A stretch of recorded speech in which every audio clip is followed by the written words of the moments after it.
poésie, le travail. Tu as vu le début de cette plantation?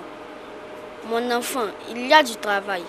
Chaque jour, la lutte contre les lianes, les zèbres, les singes, les insectes, etc. Nuit et jour, il me faut être sur le qui-vive. Le travail. Et après le travail, l'indépendance, mon enfant. Les œuvres de Bernard Dadier traversent les générations et servent de source d'inspiration. Sa vie, sa trajectoire, parfois illustrée, sont également des livres ouverts que les enfants découvrent avec émotion. Il est important parce qu'il a écrit des livres pour les anciens et les élèves. Pour de nombreuses personnes, Bernard Dadier est le père et le repère des lettres ivoiriennes. Assini, ville balnéaire réputée pour ses plages exotiques, mais pas que. C'est ici qu'est né Bernard Dadier. Mais dans la ville, rien ne l'indique. Aucune trace de l'homme. Le centre de santé où il émit son premier cri ainsi que la cour où il fit ses premiers pas ont été emportés par l'inondation d'Assini en 1942. Bernard est né à Assini, il a fréquenté Assini, après Benjerville, Dakar. Et quand il vient, il est toujours avec son papa à Abidjan. Et Assini, il vient quand il a des recherches à faire.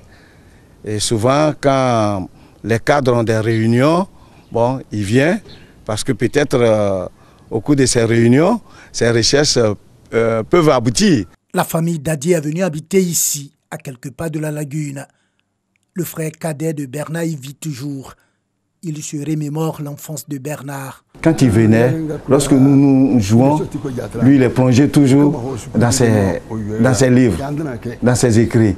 Il est toujours à la recherche des informations pour pouvoir mettre ça sur papier. Aujourd'hui, âgé de 83 ans, il retient de son illustre frère quelques traits de caractère, notamment son penchant quasi naturel pour les études. Ce qui m'a beaucoup marqué, c'est que souvent, quand on vient le matin, il se réveille, il vient, on bavarde, après il dit bon, je m'en vais au travail. On ne sait pas quel travail, oh c'est les écrits. C'est à Dabou, à environ 145 km d'Assini, que nous trouvons des traces de l'enfance du père de Climbié. Bernard Dadier est arrivé dans cet établissement en 1925. Il venait d'Agoville et comme son père devait aller en formation en France, il est volontaire de l'armée, il l'a confié à un de ses amis. Cet ami, c'est Satigui Sangaré Bernard, était en même temps son maître et son tuteur à Dabou. Une nouvelle vie, avec ses joies et peines, commence alors pour Bernard. La lecture, dans les souffrances de l'enfance, dans les difficultés qu'éprouve un enfant qui, depuis l'âge de 5 ans, a été enlevé, privé de sa mère, pour des raisons un peu traditionnelles, cet enfant trouve dans la lecture une porte qui peut assouvir ses rêves, et essentiellement son rêve de liberté. Ses efforts assidus, sa passion pour les études ont fini par payer. De Dabou, Bernard s'envole pour la France. Le voilà, un nègre à Paris, en passant entre autres par Abidjan et Dakar. La suite est connue et reconnue. Il y a 2 prix qui portent le nom de Dadier, 2 prix lancés par le ministère de la Culture. Le palais de la Culture est dénommé Palais de la Culture Bernard Belin Dadier. Une année, je crois qu'en 2016, nous avons consacré le Salon international du livre d'Abidjan, le SILA, à Bernard Dadier, qui était l'écrivain à l'honneur. Donc, de son vivant, comme on le dit, à titre costume, il a eu tous les honneurs. Sa politique, sa participation à la gestion de la société, dans tous les domaines, il a été vraiment excellent. Hein. Et vous savez, d'abord, pour arriver à l'académie, c'est très difficile, c'est une sélection extrêmement rigoureuse. Et lorsque les académiciens se réunissent et unanimement reconnaissent votre valeur, vous pouvez être sûr que c'est dans la vérité et la clarté. Bernard Dadier n'était pas seulement un homme de lettres ou de culture, il était aussi et surtout un homme politique, militant pour une Afrique debout. D'abord parce que le continent africain a été conquis et colonisé pendant des années. Ce qui comptait pour Dadier, c'était de défendre la dignité et le droit à la liberté pleine et entière de l'Africain. Décédé le 9 mars dernier à l'âge de 103 ans, Bernard Dadier repose au cimetière de Williamsville depuis ce vendredi. Après avoir reçu une semaine d'hommage national, ses compagnons, les hommes de lettres et de culture, refusent de porter le paille noir du deuil. Et quand ces instants si particuliers résonnent partout, dans les contrées, à travers veaux et marais, grelots et hautbois, que résonnent tam-tam et kora, et que tous chantent son nom, Dadier, Dadier, Dadier. Et je vous invite à vous lever et à acclamer Dadier, à applaudir Dadier, à chanter Dadier. Merci.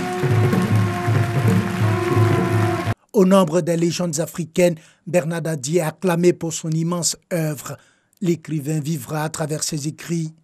Et si le monde de culture était la ville où nul ne meurt?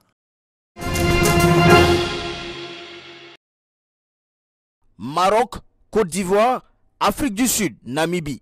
C'est le verdict du tirage au sort de la CAN 2019. Les éléphants retrouvent surtout une vieille connaissance, le Maroc de Hervé Renard. Le plus important, c'est pas seulement de se concentrer sur la Côte d'Ivoire, c'est de faire très attention à l'Afrique du Sud, qui est une équipe très performante. Je connais bien, j'ai passé 4 ans en Zambie, j'ai souvent joué la Namibie. Je pense que je rappelais une anecdote contre la Namibie en 2008 avec le Ghana. J'étais adjoint à l'époque des Black Stars et on avait eu du mal, beaucoup de mal à battre, alors qu'on organisait la compétition à battre cette équipe de la Namibie. Donc au moins ça va nous permettre de démarrer la compétition avec, en étant très conscient de la difficulté du groupe. Et puis de toute façon, quand on a des ambitions, il faut pas avoir peur de quiconque, mais il faut faire attention à tout le monde. Logé au Caire, la Côte d'Ivoire disputera l'ensemble de ses matchs de poule au stade militaire Al-Salam d'une capacité de 30 000 places. Le 24 juin, face au Bafana Bafana, avant d'affronter le Maroc le 28 juin et la Namibie le 1er juillet. Ce qui est positif, c'est en juin. Donc en juin, c'est une période où les températures sont très bonnes en Afrique, où il fait beau à jouer. Et bon, 24, je crois que bon, voilà, c'est de plein bénéfice pour les spectateurs, pour les supporters, pour les fans. You know? Et puis bon, voilà, je pense que bon, voilà, c'est de bon augure pour la suite, on va voir ce qui va se passer. L'Égypte, pays hôte, bénéficie d'un tirage clément dans la poule A, avec la République démocratique du Congo, l'Ouganda et le Zimbabwe, quand le champion en titre, le Cameroun, se retrouve dans la poule F avec le Ghana, le Bénin et la Guinée-Bissau. Des milliers de Soudanais bravent le couvre-feu.